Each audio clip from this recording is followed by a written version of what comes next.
Magandang araw po sa lahat. Narito po ako sa Barangay San Isidro. Yan po makikita ninyo yung mga ladies. Yan po ang huntahan dito na tinatawag. At sa kasalukuyan po ay makikita ninyo ang isang kabayo. Ang kulay po niyan ay yun daw po tinatawag na alasan.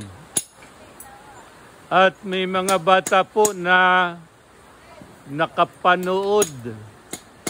Tinitingnan kung ano yung ginagawa natin. John Bill, mga bata, yan po, umiilag po sila. Baka manipa raw po ang kabayo. Tinanong ko sa may-ari ng kabayo na si Arnel kung may nasipa na. Kung mayroon daw, ako ang kauna-unahang masisipa. Aray ko po! Yan po ang mga babae, mga dalaginding ng Barangay San Isidro.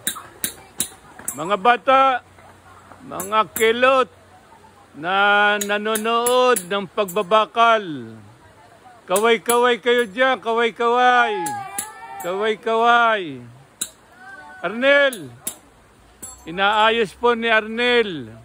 Arnel, yan po, inaayos niya yung kanyang babakalan na kabayo niyang kulay alasan. Arnel, pakita mo nga muna kung paano yung pagbabakal. Sandali lang, Arnel.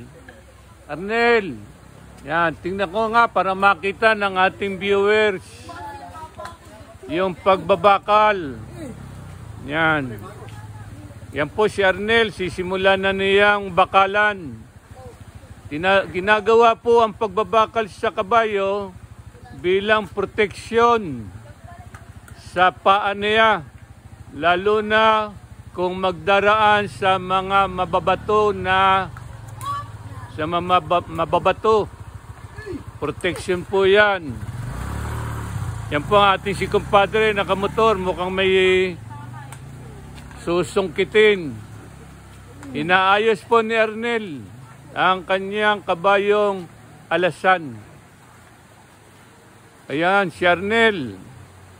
Pakitaan mo nga ako, Arnel, kung paano ang pagbabakal. Yan po, inihahanda na ni Arnel kung paano binabakalan ang isang kabayo. Yan pong bakal, yan po ang pinaka-tsinelas o sapatos. Yan po. Arnel, pakita mo nga kung paano mo nilalagay yung bakal. Yan. Hugot muna, tanggal muna. Yan, natanggal. Yan, inilagay na po ni Arnel. Ang bakal po, pinaka-sapatos ng kabayo. Para kung magdumaan sa mababato, hindi nasasaktan. Yan.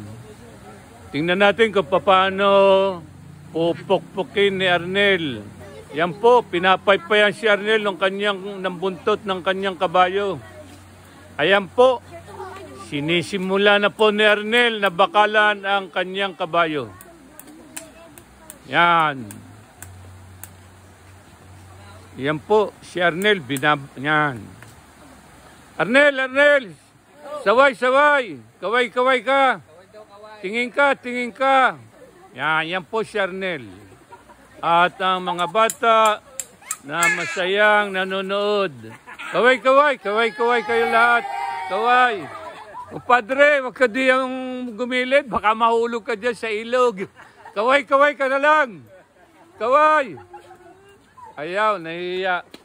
At yan po, ang inyo pong nakita sa araw na ito, sa umagang ito, yan po, ang mga chikiting, kaway pa.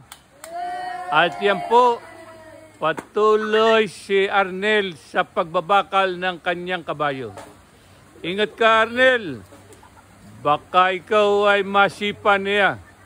Sa bagay, ang mga may-ari ng kabayo, takot ang kanyang alagang kabayo.